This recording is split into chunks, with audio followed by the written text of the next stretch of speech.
I think it's also amazing to me, like, especially those tapped into the younger generation or our friends who have kids, like seeing what they want to be now. And a lot of it is influencers and YouTubers. And I mean, growing up for me, that wasn't it. There was a few. Yeah. You're talking about the kids these days? These days. Okay, sure. It was very few that people said gamers or like, even me being an actor at my school, I was like one of 5. Yeah. Everyone's like, I'm going to be a doctor. I mean, I think those still exist. I think now there's just more options for other kids to pursue, right? There's definitely more. I think more people have that entrepreneur spirit, you know, because they see so many other people doing it. But I also want to tell people out there listening that, like, what you are seeing online is very few and far between from, like, the population of people doing it. Although we have I don't know if it's a mutual actor friend, but their kid just started their YouTube channel doing video games. What? And I'm like, all right.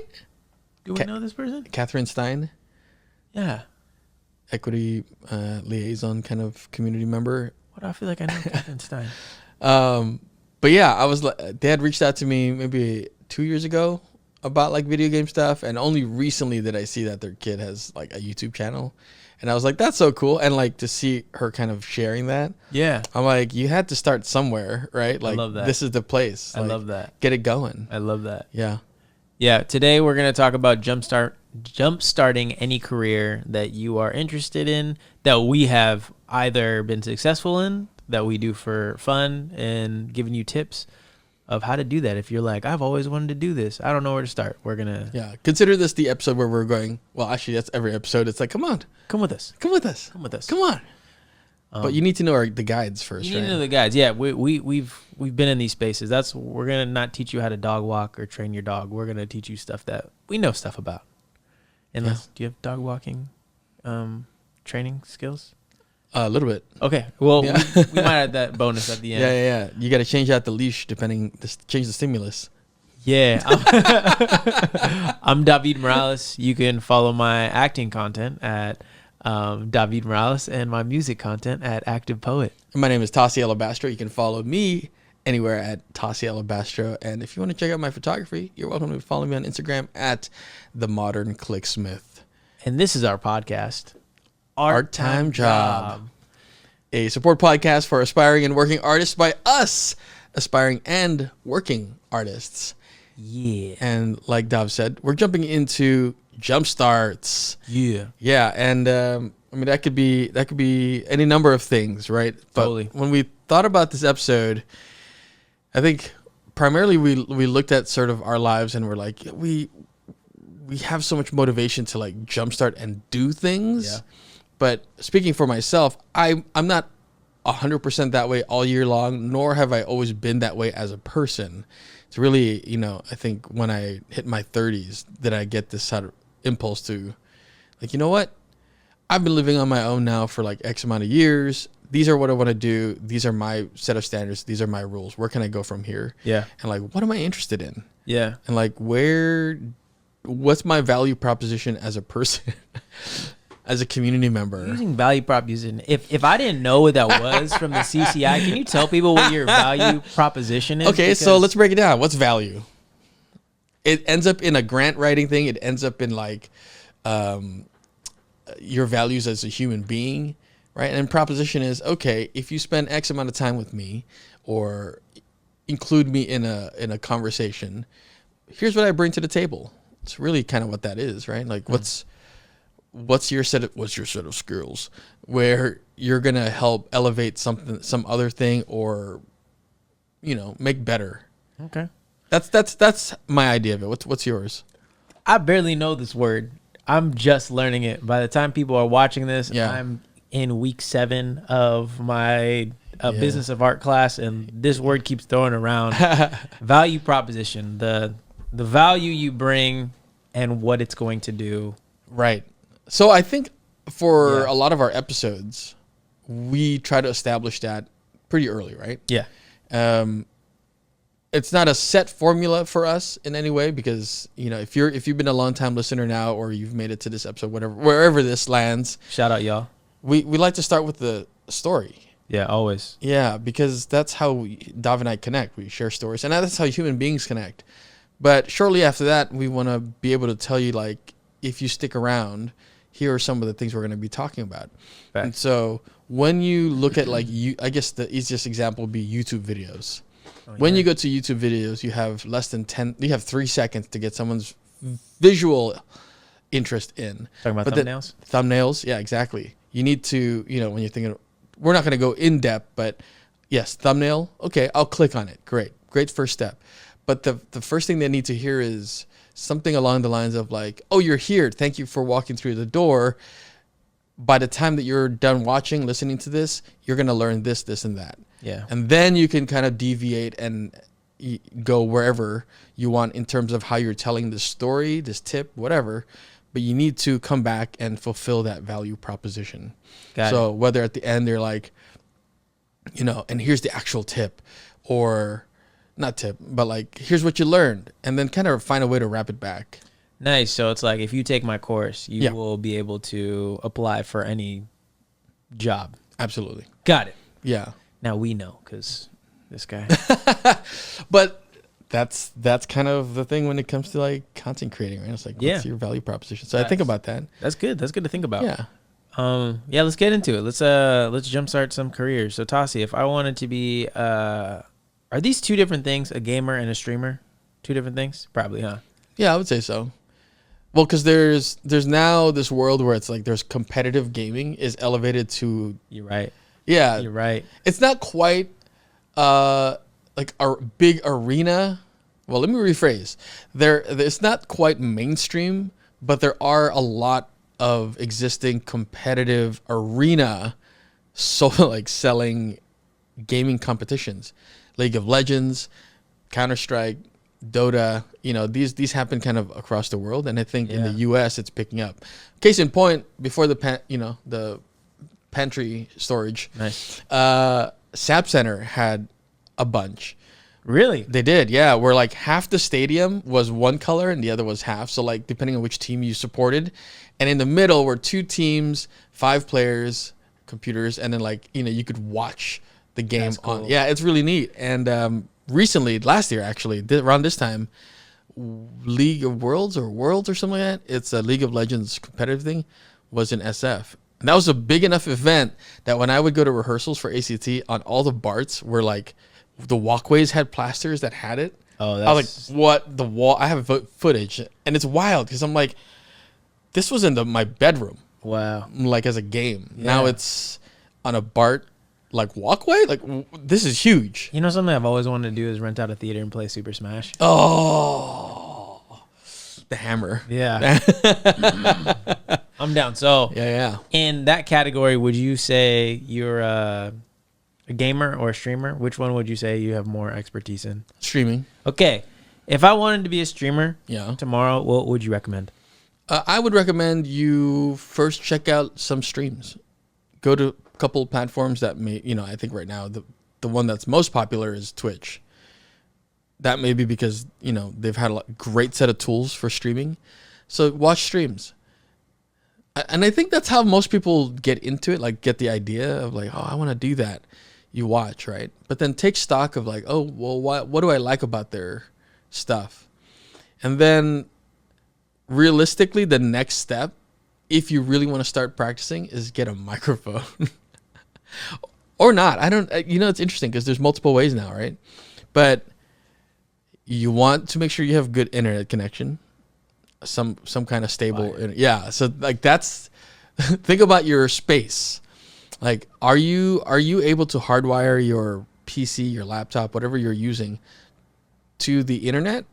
If it's a yes, then great. If it's a no, then you need to think, well, if I'm on Wi-Fi and I'm doing and I want to just do hardcore gaming, then you may run into some issues because that's a lot of information to transmit through Wi-Fi. But if you're doing like arts and crafts, for instance, or painting, that's not as much, and you may be able to get away with it because sometimes it's just a matter of like having music and some vocals, you're talking, and that fidelity, it doesn't take that much bandwidth, right? So think about like your living space. Think about, do I live with other people? Am I going to have to share space? These are like logistical things when you're thinking about live streaming. And then you can get into kind of the more fun stuff, like what do I want to live stream? I guess the old thing of like, who, what, when, where, why. Those all apply. Not to say you need to answer all of those before you even start, because when I first started, I was already just recording gameplay footage and then adding my vocal track over it and putting it out on YouTube. So I had some of that gear already set aside. So it was just a matter of like, oh, I have the internet connection now. Now I have the software that I researched to be able to transmit that into that a platform. But the platform was Twitch, early days. Now they have so many robust tools to let you like figure out how you stream on there. If you don't know how to do any of that, well, guess what? There is tons of information at this point on YouTube that I can't even put into this podcast because we're going to get into a bunch of other things. So that's a great way to start. It's just to watch, take stock of what's around you as far as like what you have. I don't think it would be incredibly cost prohibitive to go, I'm only going to start if I have the best camera, the best microphone, the best table, whatever. Honestly, that would be such a waste of time and money, because best case scenario, you have one person show up to your live stream. Maybe it's your roommate, maybe it's a family member, maybe it's a total stranger, but you have all this equipment that you may not even know how to use well. Yeah. So I heard somebody say the best equipment is the ones you have. Yeah, I mean there's a book I think for photography. It's like the best camera is the one you have on you. Oh, there you go. Yeah. So at any given moment, if you see a moment you want to take a photo of, you're not going to go, oh man, I wish I had my $32,000 camera so I could take a picture. And you're like, you're thinking about this moment and the moment's gone. When in fact you just whip out your phone, take it, and you satiate that part of your artistic self, right? You're like, I got it. Does it mean it's going to end up in the cover of National Geographic? Probably not, but maybe, yeah. With the way things are going, absolutely. With the lighting conditions are right, the framing's perfect, everything's in focus. Yeah. There's an article about that. I'll have to send it to you, about the misnomer of the iPhone photography. That it undermines the value of light. That to achieve some of those shots that you see on billboards, you still need all the other elements, right? Totally. Yeah. And the same thing you could say for like the most expensive cameras. It can look like trash because you didn't treat the other things with value. Yep. So agreed. So I would say that's like at the very baseline of streaming. Okay, cool. What's fun though is seeing in 2020 the rise of like DJs on streaming and like and music. And I see a lot of musicians in that space. Talking about T-Pain? No, not even just T-Pain, but like other music, like violinists, pianists. There's this pianist guy that I saw.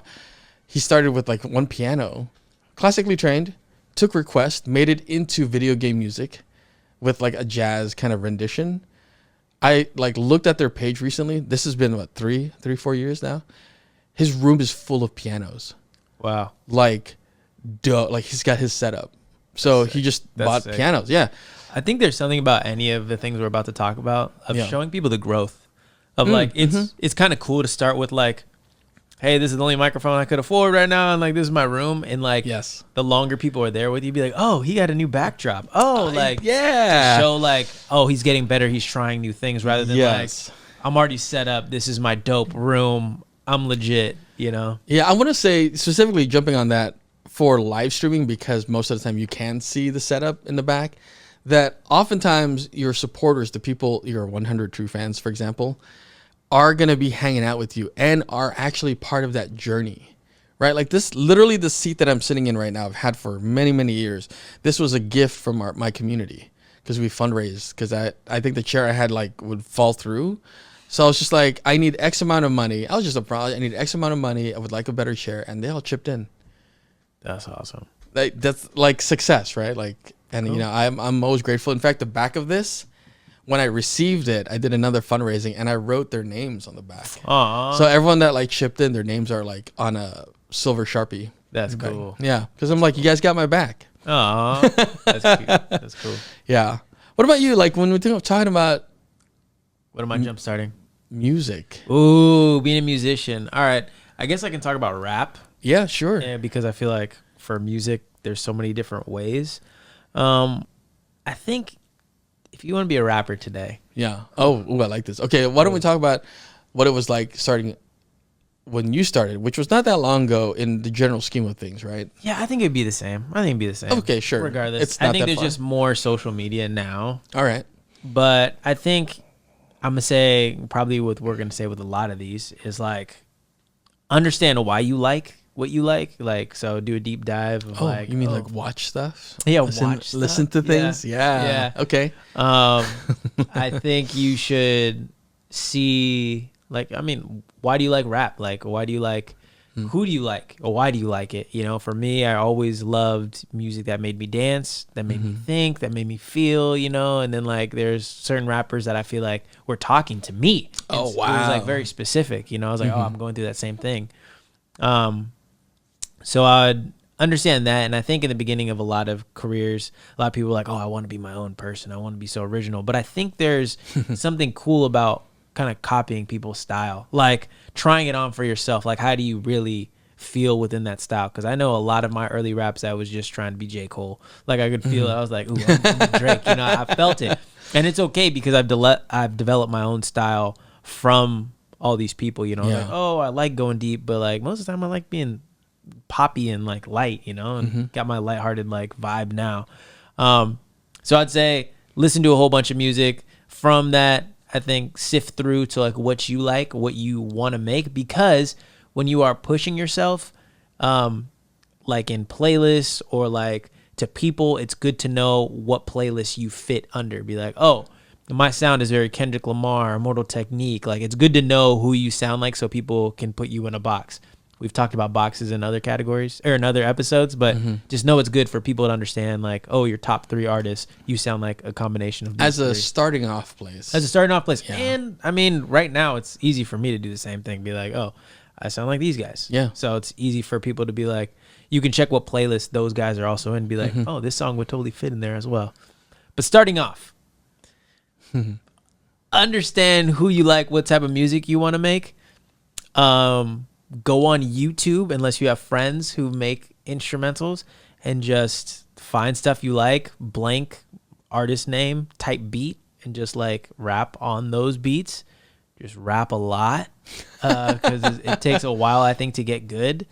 And articulate a point. I think that is also has taken a lot for, like, now I can listen to some of my music and I'm like, yeah, I said what I wanted to say and I did what I wanted to do. But for a while I was like, I'm kind of doing it. Like, did I say everything? No, I dripped it in a metaphor, and like, I get it, but do you get it? You know? Yeah.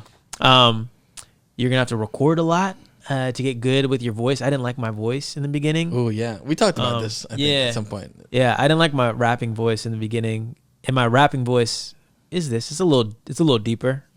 I found a cool pocket where I like it. Definitely, depending on your goals in music, if you want to perform, go to a whole bunch of open mics. Practice performing. Embarrass yourself, please. You need to. You need to learn how to interact with the audience. You need to learn how to talk to them.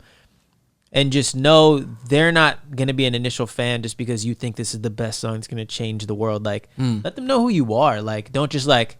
And also, this is my biggest pet peeve. When you're going to open mics, no matter if you're first or last, stay for the whole thing. Don't come just for your slot and leave right after that, or wait to the very end. Like, stay. Look what other people are doing. Study the game. Go to concerts. See what other people are doing and implement that in yours, you know? How do they connect with people? Yeah. You're going to have to be on social media a lot, being a rapper today. If you want to make this a business. Today's age. If you want to make this a business, if you just want to do this for fun, like, do whatever you need. Listen to a whole bunch of artists. See what type of music you want to make. Practice making that music. Record that music. Perform that music. A lot of trial and error. Build a community. A bunch of other rappers and people in there. Social media, for sure. When you say, if you want to make this a business, what does the business of hip hop, rapping, music look like to someone who's just starting? And what should they, I guess, look out for to take stock of?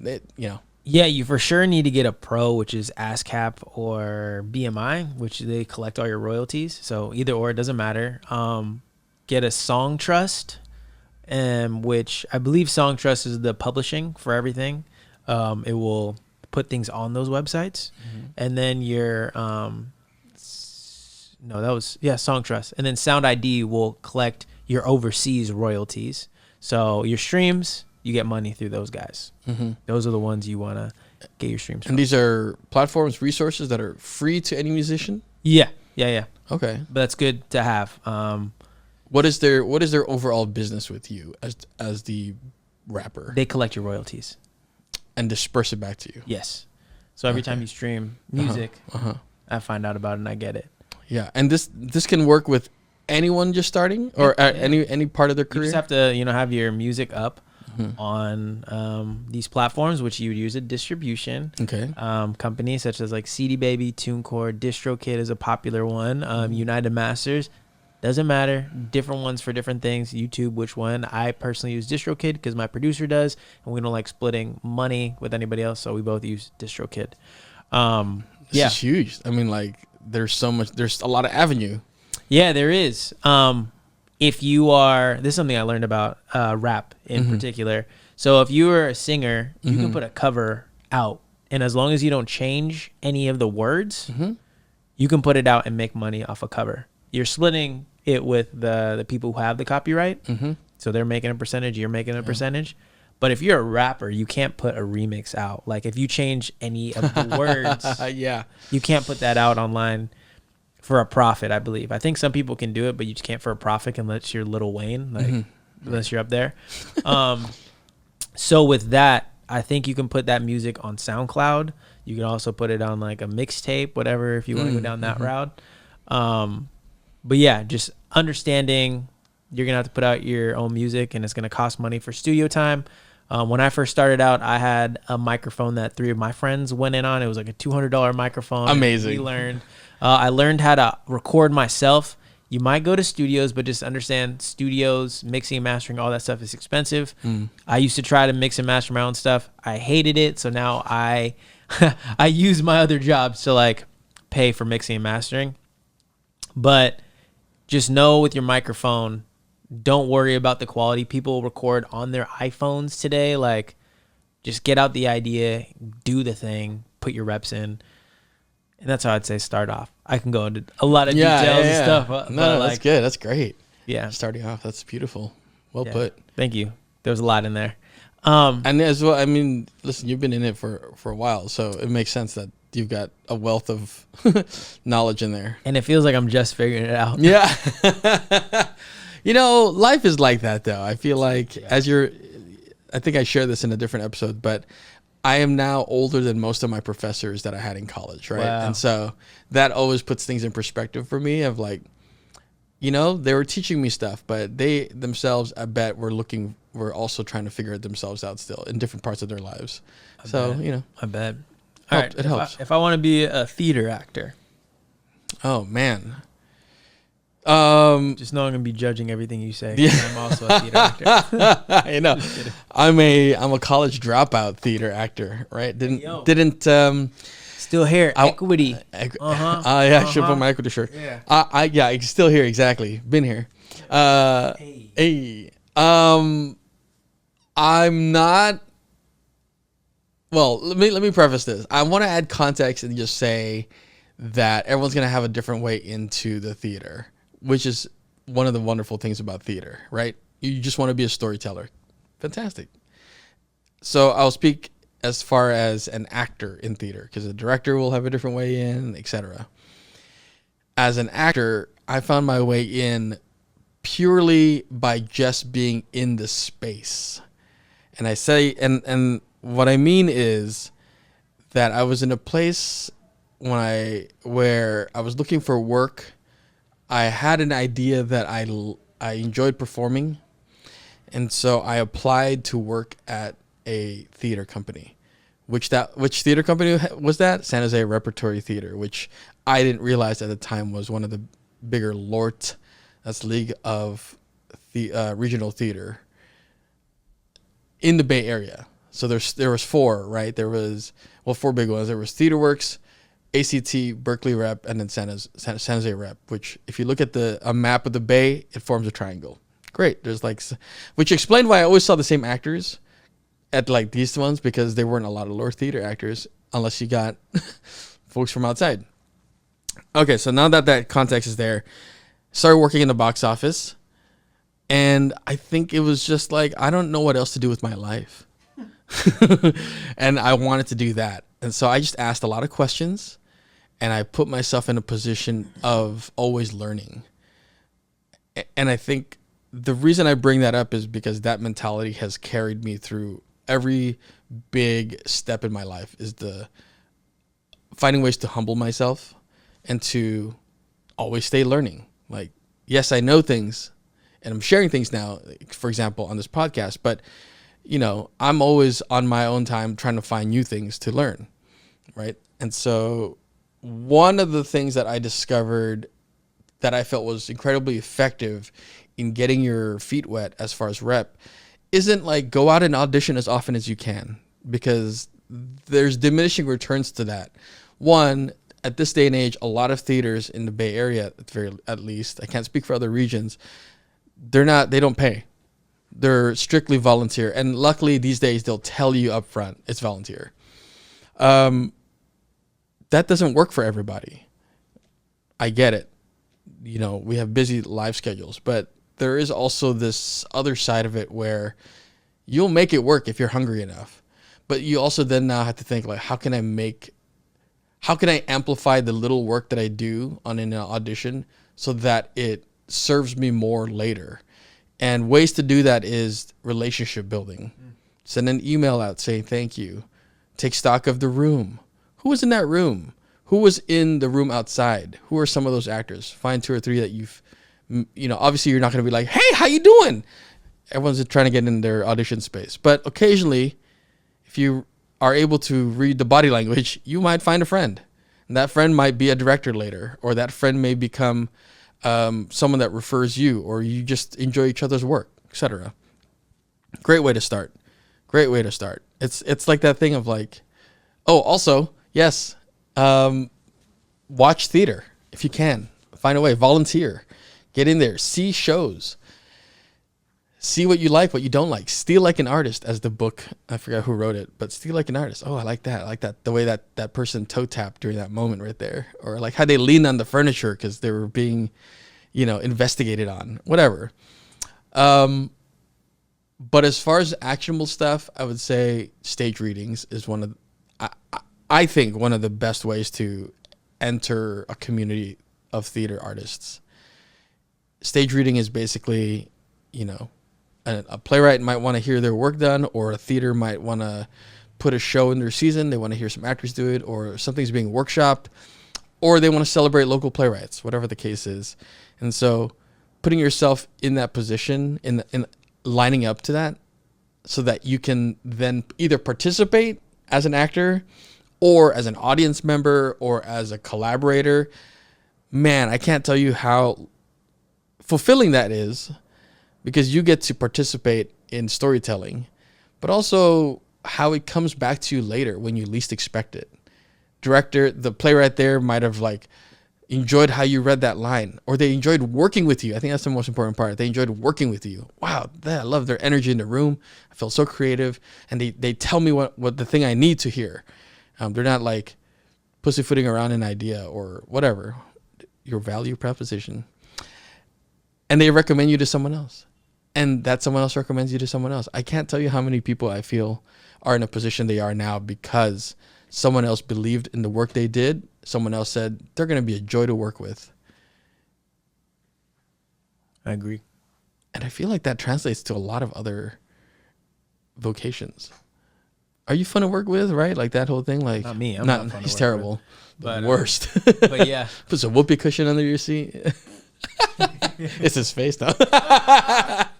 I went really overboard there, but I want to share that question with you because you are also in theater. So how would you jumpstart? I will say a whole bunch of things are transferable on mine. I think we have very different paths of like you working within a theater and getting your ground foot there, which I just did a whole bunch of theater in high school and just knew I liked it. Yeah. And then when I went to college, my mom was like, oh, you should get something stable, you know. So I took a business class, realized I hated that. Took a theater class and realized I love this. And you know, I finished my AA at community college, just getting something general, and then I did 2 more years at Foothill and just focused on theater. So I just got a theater training, which opened me up to like how big the Bay Area was. So I guess I would tell people, for me, either try to work for a theater company just to be around it, see the whole business, the process, or take classes specifically in theater. I would say, because I'm of the school of like, no matter what industry you get into, it's going to be a lot of eating dirt, and it's going to be a lot of like you being in the ensemble, being supporting roles. And until you have the resume and people and relationships to prove like you are him or you are her or you are they that you think you are going to not get paid to do this, and you are not going to get the shine you believe you deserve.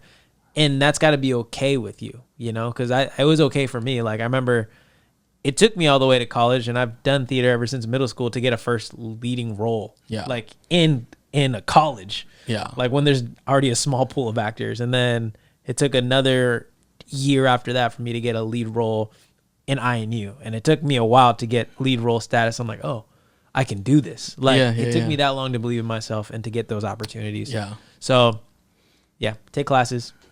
Meet a lot of people, support people, and understand you're not going to shine right away, which is okay. You're learning. You're learning. Yeah, always be learning. But also, I do want to give a shout out to the folks that have found their footing as support.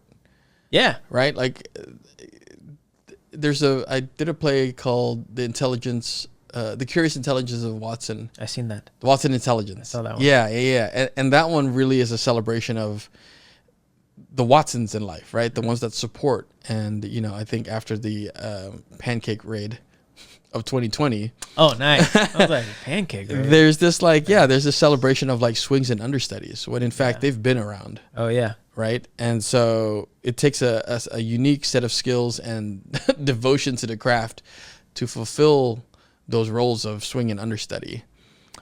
But regardless of where you want to be in theater, it really is first surrounding yourself with the community that will help with the longevity of it. Because the longer you try to get in solo, the more you're going to get pushed out, or the more that you're not going to be able to sustain that energy and that interest. You're going to feel jaded. Yeah. You know. And that's why I love theater. You know, it's such like a family dynamic. Like, if it wasn't for everyone in tech, lighting, directing, stage hands, stage managers, like, we wouldn't look as good as we look to y'all, that you think we look, how cool, whatever, villainous. If it wasn't for all costume, everyone, like, we wouldn't look as cool. So it's such a family affair. I love the phrase, if you want to go far, go alone. No, if you want to go far. Oh, if you want to go far, if you want to go fast, go alone. If you want to go far, go together. Yes. That is it. Whoever's editing this, make that sound good. Yeah. Yeah. Let me jumpstart into like film and please do. And commercial stuff. I'd say it's very similar. I'm gonna keep this one short. Of taking classes. I think you meet so many actors within class, directors, just like teachers will recommend you to stuff. They will let you know about opportunities. Yeah. Well, and often teachers are also they're doing it. I mean, those are my favorite types of teachers. Yeah. People who are actually practicing what they preach, not just have a resume, but are still actively pursuing. Right. Those are my favorite type of teachers. And then from there, do your own work. You know, when it comes to voiceover and anything on camera, I think, use your phone. Create your own skits, whatever you're thinking, create your own movie, like crowdfund. Like, there are so many people who are interested in the same thing, like building that community. Go to networking events, go to film festivals. You'll meet all these people you need to meet, and just follow them. Like, hey, can I follow you? I like your work, just be around those people. Do a bunch of, once again, free work. They're gonna need grips. They're gonna need, they're gonna need PAs. They're gonna need spare actors. Like, be a part of that. I'm not a big extra guy. I've done extra work before. I hate it. I'm just being completely honest, because sometimes you're in a mixed bag of people who are just like, I'm here to mess around and get paid for free. And like you're background work. Background. And like, I'm like, well, now I definitely need to get my shot and to meet the people I want to. Because sometimes when you're extras, that's not the time to like, hey, director, like, this is my headshot. It's not that time. You're fired. Exactly. You just want to know your position and do the best that you can. Ooh, I love that. You know? That's true. Yeah. Because I don't believe there's any small parts in storytelling. Mm-mm. And there's a moment for networking and there's a moment for doing your job. And like, being an extra, you're doing your job. 100%. Yeah. So I'd say take classes, network your butt off, and create as much as you can on your own before you're ready for the next step, which is like agents and all that stuff. Yeah. I would even say like it's interesting that, you know, like when people think about volunteering or like, oh, I got to do this for free for X amount of time. Like I get that there's a weird stigma about doing something for free. And I'm not advocating for like always fight for getting paid, right? Always. If you can do it, do it. If you can get support to do it, do it. But there's certain things where, like, let's say I'm in a deficit as far as my knowledge of behind this, like set work, for example. Or your resume. My resume. There's a deficit. How do I pay that deficit? Yeah. You know, it's like free. I had to mentally translate free to like currency. Yeah. Time is my currency. Yeah. I'm paying that time to educate myself in this thing. I have to be realistic, of course. I know we don't like that word when we're talking about the arts. But I have to be realistic about my day-to-day things to sustain myself. Like, okay, well, I can't do it. I can't give 3 months of my time because I won't be able to feed myself for the next like rest of the year. Great. Be realistic about that thing. But like I could do a weekend intensive for free. Yeah. No problem. I'll just like, you know, get 2 meals for that day instead of 3. Yeah. Whatever that is. That's the small cost for like a large sustained gain later. So it's always interesting like when people are like, I'm not going to work for free. I'm like, well, we're not asking you to do it. It's not having that mentality like you're going to do it all year long. Yeah. It's you have to allow the curiosity of, well, what does that look like if I do convert my time to knowledge? Yeah. Oh, and then you start to see the possibilities of the different choices that you do have. Because you don't have to say, you could still have your set of standards to work. Totally. I don't like that like station. I don't like how that theater, for example, handles their volunteers. Great. Don't support them in that way. Yeah. However, I do like this other one. They also don't really pay, but you know, will I meet other people that you might, you know, and you have to be smart about it. You have to, and sometimes you know, not everyone's intuitive about it. So you may have to, you know, I think that of that same vein, I've had people come up to me and be like, oh, that's cool. You did that. I could never do that. And I'm like, all right. Well, like, that's where it starts right there. You can never really. You can never. Like, I'm also not. Like, I've heard people tell me like, oh, I want to act, but I don't want to do that. And I'm like, that's good that you know that for yourself, but know when you get an agent and you're trying to break into this stuff, there's not much leeway you have of like what you can. No excuses. Do, you know? Yeah. It's like whatever I audition for, that doesn't mean I'm gonna get. But I'm trying to break in the industry and like show. You throw me anything, I'm gonna hit a home run. Like, yeah, you gonna get it. And then from there you can carve out, okay, y'all see me do this. I'm really great at that and I'm gonna keep doing that, you know, or like I wanna go. Yeah. I agree. Yeah. Oh my God. Yeah, no.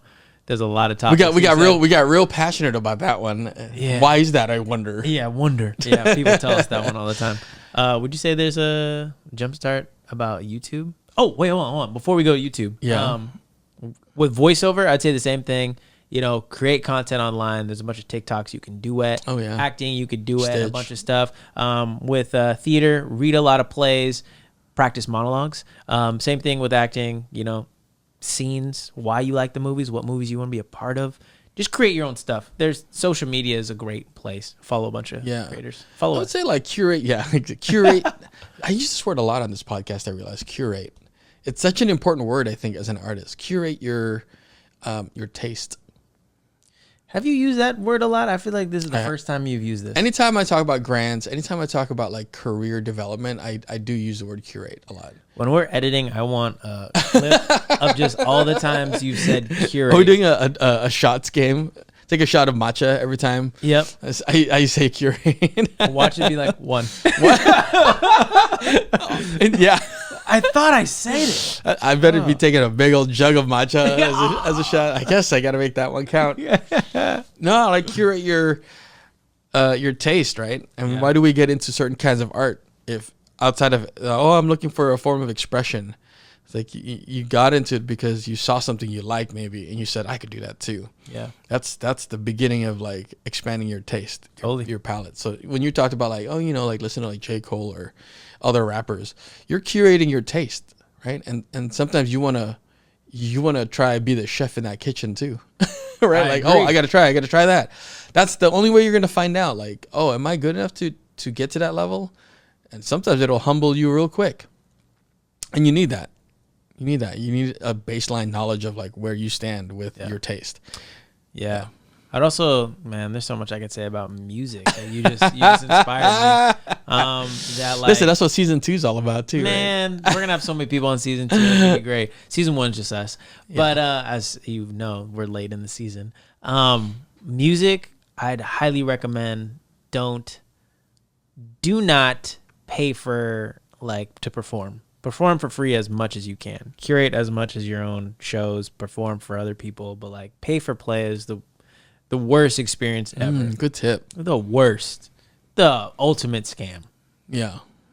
For what? You let's say you're Tasi, the international artist, and I pay to open up for you. Rarely do I get to meet you. Rarely do you care. You're in a different green room.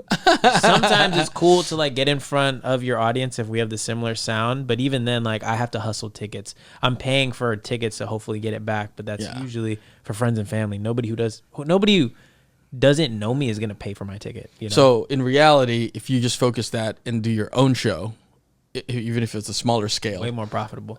Yeah, and you'd probably gain more and way more valuable if your organic interest. Yeah, if your friend's doing a show and there's like 10 people gonna show up for show, hop on your friend's show. It's a good chance to like network with their fan base and like grow laterally rather than everyone's trying to grow exponentially all the time. No, it's about that lateral growth. Lateral growth, bro. That's the relationship. Oh, we found it. There it is. Found it.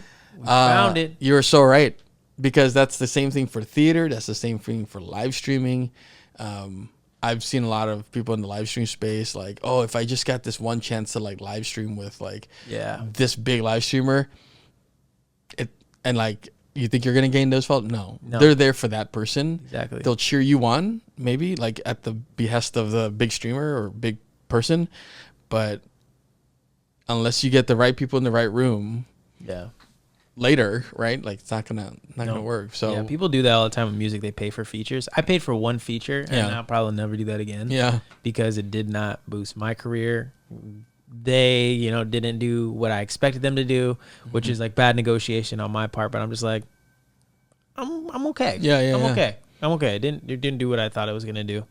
So lateral growth. I love that for like stuff like this. Yeah, totally. Yeah. Which I guess is kind of in line with what I said about stage readings, because you are a kind of like, you may be working with someone who's just like you in like where they are navigating, right? And then you see them more regularly, and you're like, why don't we like work on this one piece? Yeah, I agree. Let's write something together. Yeah, let's do that together. Oh, great. Yeah, and then that gets seen by someone that wants to direct you both somewhere or something, whatever that might be. Yeah. Let's talk about 3 more topics, because we wrote, y'all can't see what we're looking at, but there's like a billion topics. Let's talk about this one for you, Tasi. Oh, photography? Yeah, I'll talk about this one for me, and we'll end with this one. All right, sure. All right. So you want to get started with photography, man. Now is I don't know if there's ever a best time right now, I don't think there was ever a better time than now. I think, as far as an artist looking to explore photography as a form of expression, if you're a photographer looking to run a business, I can't speak on that in terms of like I mean, you make money. Well, yes, but I can't speak on like what the day-to-day business practice of that is, right? Okay. Like there are a lot of tools that I think are helpful, like Honeybooks and Pixel Print, I think it was, that help you navigate that. And like you can link it up to like QuickBooks. That's awesome, cool. Right? But the artistic practice, if we're talking about that specifically. Yeah, if I just want to start being a photographer today and I have no idea where to start. Yeah. Well, let me ask you, how many times have you taken a photo today? 0. Okay. Well, take 2 and you're good. Two pics a day. I don't know. 2 is an arbitrary number. It's that thing of like, it's that thing where if you're a writer, you're going to write. You'll just feel it. Yeah. Right? If you're a photographer at this moment, you're going to look at the world around you and you're going to observe things. And there might be like a corner of a table that you're like, oh my God, I have to well, hang on. Yeah. I got to capture that. Yeah.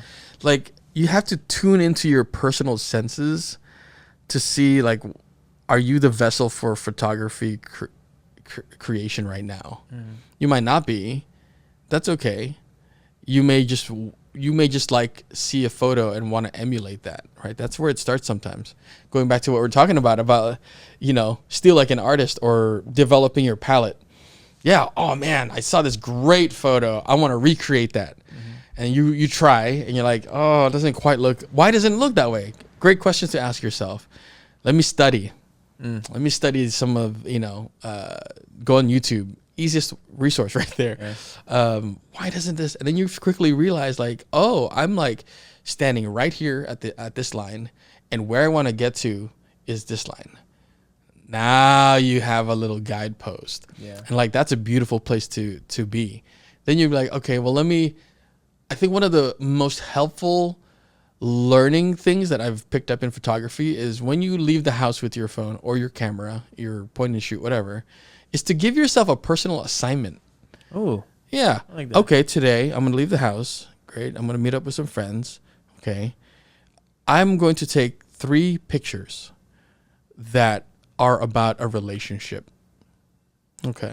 Nice broad thing. All right. I'll take a picture of salt and pepper shaker. It doesn't matter what you take a picture on, right? Yeah. I mean, it's broad, right? Oh, that's a relationship. Salt and pepper, black and white. Cool. Ooh, now I can like experiment. Oh, maybe I want it in black and white because it's salt and pepper, right? Or maybe I want it like this color, whatever. Oh, I see my friends are hanging out. They're on the couch together watching a movie. Let me find a good angle. That's a relationship. Great. And then you like take a third one, whatever.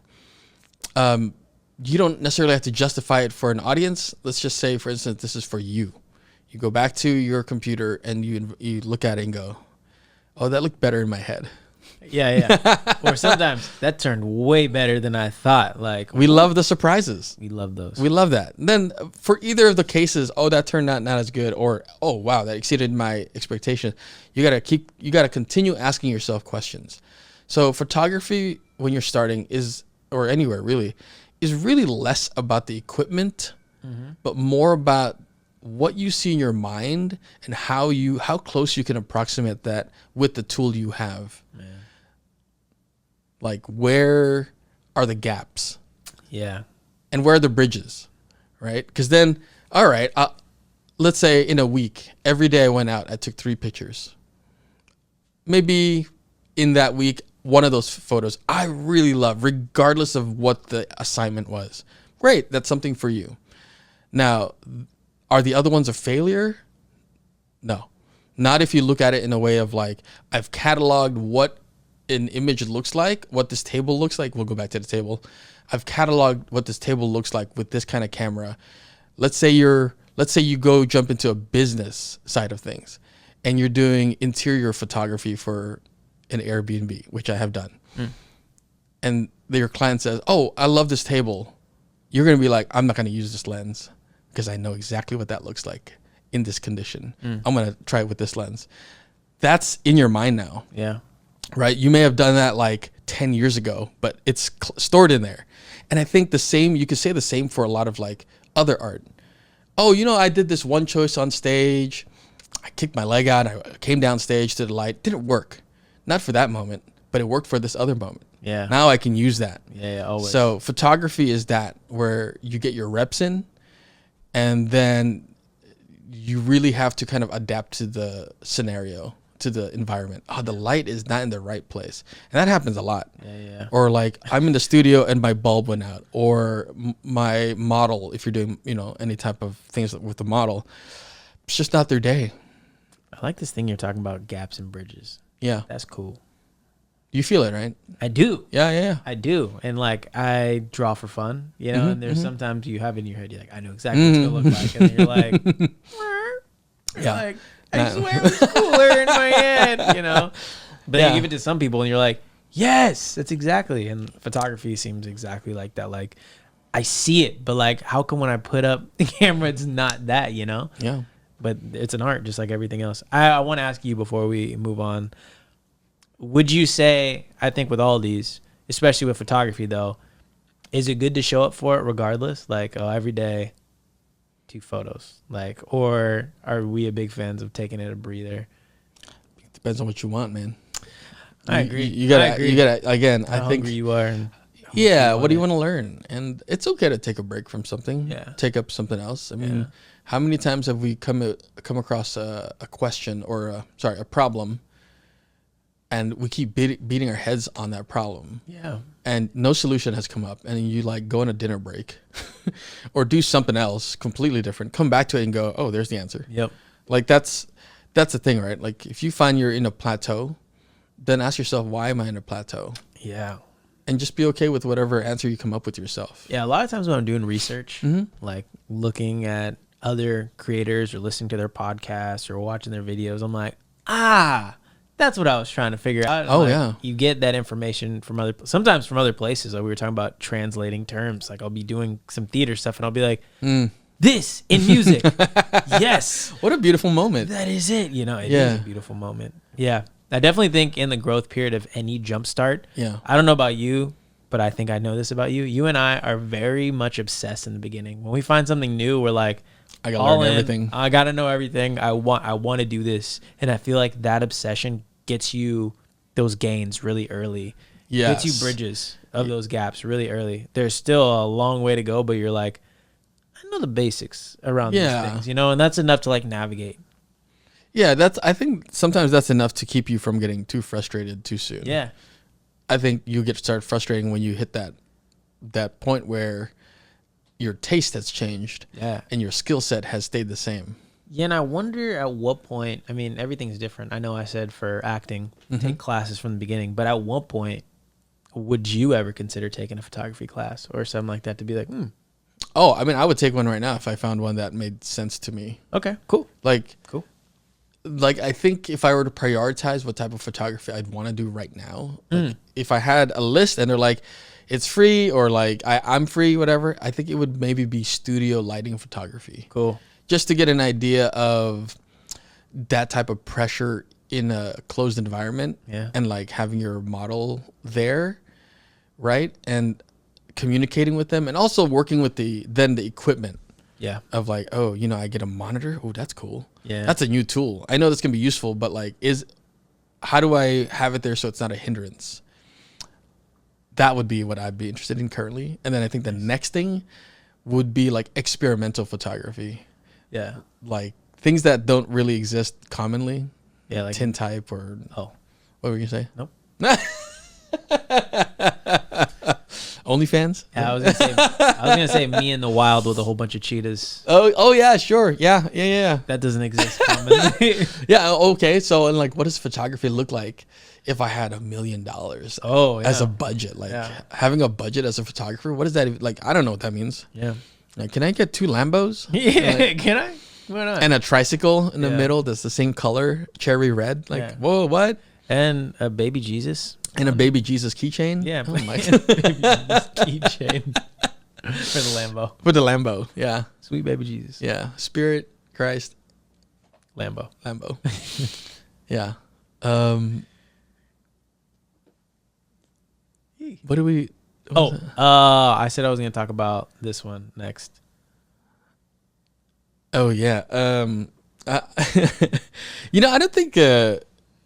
I don't think social media existed when we met. Certainly not in the way that it does now. Oh, definitely not. So I'm sometimes I try to remember like how was it you came into my like sphere? You know, because I don't think it was just a name.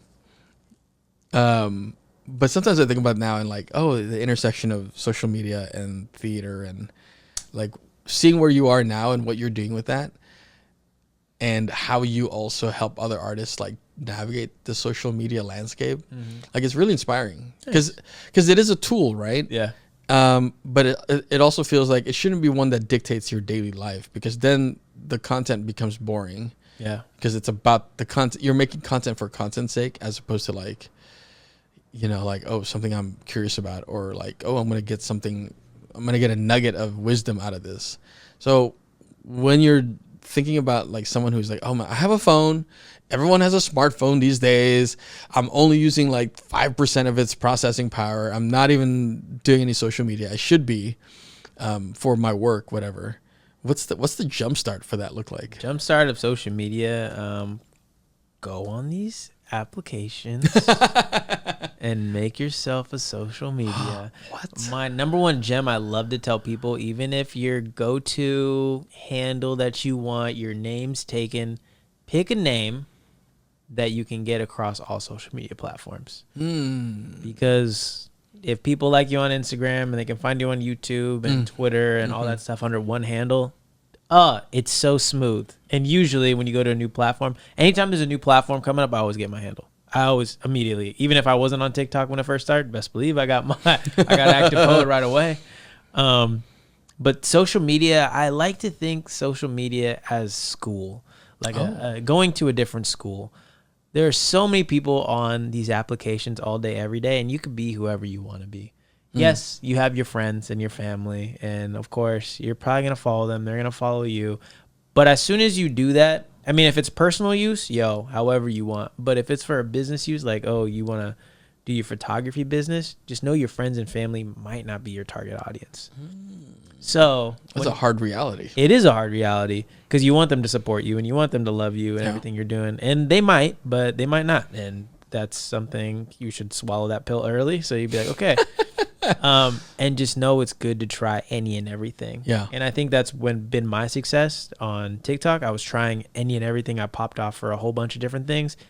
And now, I said this in an early episode, I'm at the point of like, okay, I've had success in a bunch of these different things. Now I'm going to divide those into different pages and just focus on niching down on those things. But I think it's really important to tell the people who are following you on the social media why they should follow you / what you're going to do on that page. So they have, they know exactly what they're doing with social media for following you. There's like, oh, I like to take street photography. Dope. He's a street photographer. Cool. I also want to do that. Or like, I'm just interested in that type of vibe, you know? Yeah. So I think social media, get out of your comfort zone, just shoot content. You're going to be bad. Your first 100 videos aren't probably going to do anything. If they do something, congrats. Try out the features. Every time there's new features on there, they always boost those up. Right. So just try different things. Something that Tasi said earlier, with streaming, like intake, like what's going viral / what you like, what other creators are doing, and then try to do those exact same things and see if it works for you. That's what I'll say with social media. Yeah. I'm also at a point, I haven't told you this, but I'm telling you it now. Had a really good conversation with my producer, Rob. And he was like, Dav, you're helping so many people with their social medias. You're getting paid to do all that. He's like, you're spreading yourself really thin. And he's like, if you really want to do this, make a social media agency. Right. And hire. Or stop doing it. And I was like, dang. So now what I'm thinking of doing is like helping my friend, Daniel, get some of these jobs, because these jobs, word of mouth, keep coming to me. Right. I'm going to keep guapos. But that's about it. And then stop doing that because once again, it's hindering my time. Yep. And I don't want to help other people. Energy. Yeah. I'd rather get paid for like a one-day workshop to teach people how to do stuff, or like, you know, we should put together a workshop. Okay. Okay. I've been thinking about this a lot. Yeah. In fact, it's funny that we have this episode Jumpstart, because I was like, I'm going to put on paper this week what this workshop looks like. And I think part of that was having done that workshop at TBA. Perfect. That was a trial by fire. And like I had 8 people show up. That was a great amount of people. And it turned great. You surprised yourself. You told me. I surprised myself. I love that. And I think they surprised themselves too. So that was for me like, all right, we jump started that. Yeah, that was my pitch. They supported the pitch. And then we executed on that pitch. And so, small scale, right? Or I guess it's small. I don't know. I think it was pretty big, but that's just me. Okay. Well, you were there. Yeah. And lastly, for those who are interested and something we're new at, podcasting. What? Because it took you and I a couple months. We had the idea for a while. Yeah. And then we finally did it. Part of it was like analysis paralysis, right? We're like, there's a lot of good podcasts out there. Everyone's doing a podcast, and I'm a stubborn person / I don't like jumping on bandwagons. So So I feel sometimes a little like at conflict because I know the sooner that you can get on something like strike while the iron's hot, the better you are with like nowadays. Same thing with investing. Like the early adapters always get the most rewards. Mm-hmm. And knowing that, I'm still kind of like, no, like I'll wait till my body and my soul is ready to commit to that, right? And I've spent a lot of time trying to investigate like where does that come from? Is it that like I'm afraid that feeling is gonna leave me? Am I afraid I'm inadequate to perform it to its fullest potential? So if you feel that you have these feelings, you're not alone. Like I feel this way, and I'll give Dav props because he really is the foot that's pushing the ball forward when it came to the podcast. She's like surprised. I have the equipment, right? Like that's initially what I offered too. Is like I already have this stuff and the space. Yeah, this place is huge. You guys can't see this. Echo. No, I distinctly remember seeing a podcast and it was in someone's bedroom, but it sounded great. And you were off doing something, and you were like, I'm kind of ready. We don't really have a space. And I was thinking, why don't we just start? Why don't we just film here? What I appreciated though was like, yeah, let's do it. And let's go as far as like the whole season. And then if it makes sense to get a different space, we'll do that. But if it works, it works. Right. Yeah. Cause we have ideas now while doing this for a second season in some cool spaces. Absolutely. And, I will say, yes, we had the idea, like it took us a while to come up with the idea, like why, what was our value proposition? What could we talk about for a while? Yeah. We knew that we had stuff to offer and give people. And if you feel like that's you, go for it. I will also say with all the other vocations that we were talking about, it is so much easier doing stuff with other people, at least people you genuinely like, and especially for a podcast where we're hanging out all this time, we enjoy. Yeah. Tasi's put me on so much food. He like gets me breakfast before, and we get food after, and we get to like hang out. Yeah. Which we don't get to do that much, which is sad. Different story. Tears. But like we push each other. We always have different ideas. We're talking about what we see in other podcasts. You recommend stuff. We send each other clips of like, oh, let's edit stuff like this. It's really good to do things with people, and especially in the beginning, because I know a lot of people like, I'm just gonna do a podcast by myself, which is great, and I'll shout outs to you if you can do it, but it's really hard to like learn by yourself and doing all that stuff. And I will say, going back to music, there was a point in my career where a lot of the people I started with stopped doing it, and that put like a lull in like, what am I even doing? Because I'm such like a team sport guy. Yeah. But I think it's easier going into a lot of these with people, especially in the beginning, to get you started. Yeah. So I think come up with the idea, use the equipment you have. Write those ideas down because we have like the episode lists, what we want to talk about. I think something we learned early on in this is like, try to keep the subjects simple, like per episode, especially if you're like us who can improv and talk about anything at any given point. Yeah. Whether it's real or not. Yeah. What else? Starting a podcast. Think about your release strategy. I think for us, we talked about releasing everything on the audio side all at once and visually like every 2 weeks. That's our plan. And then editing everything. I think the most important decision we made was batch recording. Yeah. We do 2 a day. Yeah. And we're letting you know this because like we had to investigate ourselves, like our schedule. Ooh. And like, we would not be able to sustain this, or at least even get to as many episodes as we have already batch recorded. If it was like, I'll see you next week. Yeah. Right. No, it's almost like we couldn't figure out which day first would made sense. But as soon as it was like, oh, okay, once a week we could do 2. Great. All right. Okay. So we do 2.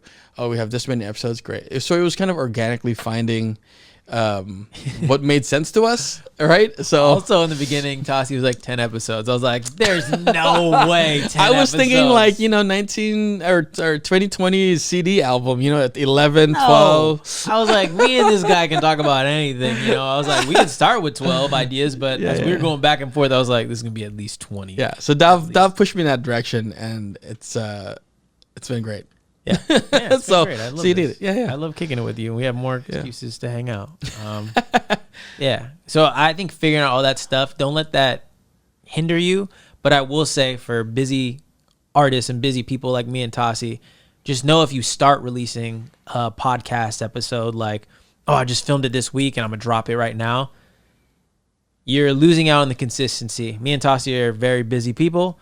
We love making time for each other when we can, but we wanted to film the whole first season before releasing any of it, just so we have it all edited. It's all out of our control, and it can just release while we continue our busy lives, and hopefully start season 2 and have that ready around the same time, and not feel like, Tasi, we have to do it this week. Yeah. Oh, I'm sorry, I have this commercial in Fiji because that's going to be Tasi. I'm manifesting that for him right now. Yes, Fiji. Let's go. I grew up with some Fijians. Yeah, Fiji water. Tasi. Can I want to share one last thing. Please. And that's, it sort of just came to me listening to you. It's like, I think one of the deepest practices that's so challenging to me right now, but also is continuing to develop me as an artist, is finding ways to delay gratification.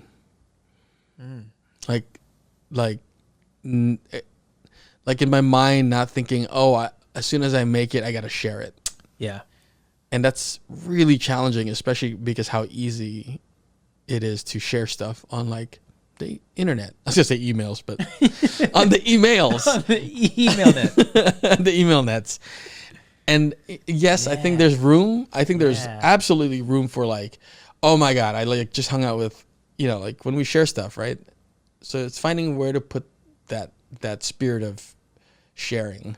Yeah. But there's certain things that I think just are better when it's mulled over or when it's had time. I mean, like wine. If you're a wine drinker, not a wine drinker, you let it aerate, right? You let it kind of sit.